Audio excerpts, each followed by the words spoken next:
चलिए next question जो हमारा है वो एक डिबेट सेशन के ऊपर है। रजत जो रहता है आस्क हिज टीचर, उससे एक क्वेश्चन पूछता है उसका teacher. The constitution is a 50-year-old and therefore outdated book.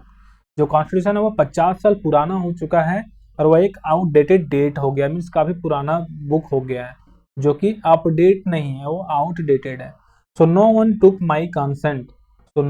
My consent to implement it. और कोई मेरा कंसेंट को नहीं सुन रहा है कि इसमें नई चीज़ों को इम्प्लीमेंट करना चाहिए। It is written in such tough language, ये काफ़ी टफ लैंग्वेज में रिटन है, that I can not understand, जो मैं नहीं समझ पाता हूँ। Tell me why should I obey this document, मुझे बताओ मैं इस डॉक्यूमेंट को क्यों ऑबे करूँ, क्यों इसको पालन करूँ। If you were the teacher, अगर तुम टीचर हो, how would you answer. Rajat के जो टीचर है उससे क्वेश्चन पूछते हैं, अगर तुम मान लो एक टीचर हो तुम इसे आंसर कैसे करोगे, तो इसका आंसर कैसे होगा, चलिए हम लोग देखते हैं। Rajat, your concern about the constitution being an old. As a teacher बता रहा है आंसर कि समझो रजत, तुम्हारा जो कंसर्न है वह constitution being an old document के बारे में है, कि जो कॉन्स्टिट्यूशन है वो काफी पुराना हो चुका है, काफी आउटडेटेड हो चुका है। So and not personally constituting to it's the understandable, so it is not personally consenting to it are understandable. So however the constitution is more than just a document. Constitution एक document नहीं है, उससे कहीं बढ़कर है। It is a living framework, यह एक जीता जागता सबूत है, जीता जागता फ्रेमवर्क है गवर्नेंस का, गवर्नमेंट का, हमारे सोसाइटी की, हमारे राइट की, हमारे फ्रीडम की। सो वाइल द लैंग्वेज, जहां तक की लैंग्वेज की बात आती है, मे सिम कॉम्प्लेक्स है, थोड़ी कॉम्प्लेक्स है, but it is designed to cover detail legal ground. और लेकिन ये इसे इस प्रकार डिजाइन किया गया है ये कम मीन्स डिटेल चीज़ों को कवर कर पाए, डिटेल ग्राउंड पर इसे प्रोटेक्ट कर पाए, राइट ऑफ एवरी सिटीजन, सभी सिटीजन को, not just for the present but for the future generation. ये सिर्फ प्रेजेंट की चीज़ों के ऊपर बात नहीं करती है, हमारे फ्यूचर्स की भी बात करती है। Okay, so even through you did not personally consent to the constitution, it was framed by representation of constituent assembly. यह किसके द्वारा फ्रेम किया गया है, कॉन्स्टिट्यूएंट असेंबली के द्वारा फ्रेम किया गया है। Which consisted of members selected by the people of India, जो हमारे इंडिया के लोगों के द्वारा वो बनाया गया था। And this process ensure that the constitution reflect the collective agreement and shared value of the nation. तो the constitution is not static, ये एक स्टैटिक नहीं है। इट हैज बीन अमेंडमेंट, ये अमेंडमेंट हो सकता है, इसमें बदलाव हो सकते हैं और अनगिनत बदलाव हो सकते हैं जितना बार आप चाहो, बट उसके लिए भी थोड़ी सी प्रॉब्लम होती है, उसके लिए भी लोगों की नीड्स होती है, showing the ability to adapt and involve.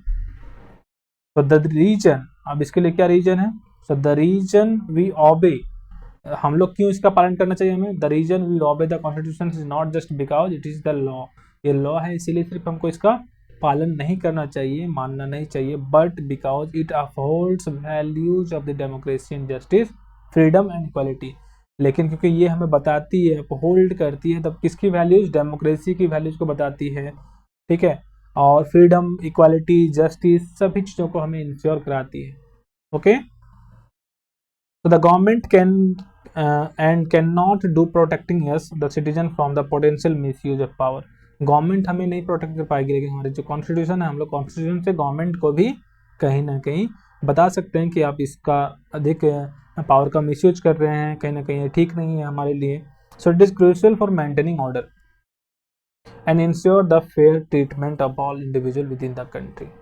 इसे हम लोग माइंड मैप के थ्रू समझते हैं, शॉर्ट आंसर में समझते हैं, जिससे आप इसे लर्न कर सको, लर्न करने में आपको आसानी हो, ठीक है। और आपको इसका अगर नोट्स चाहिए तो आप सीधा दिए गए डिस्क्रिप्शन में लिंक है, आप वहाँ से इसे ऑर्डर कर सकते हो, नहीं तो आप डायरेक्ट अमेजोन और फ्लिपकार्ट में अवेलेबल है, वहाँ से भी कर सकते हो।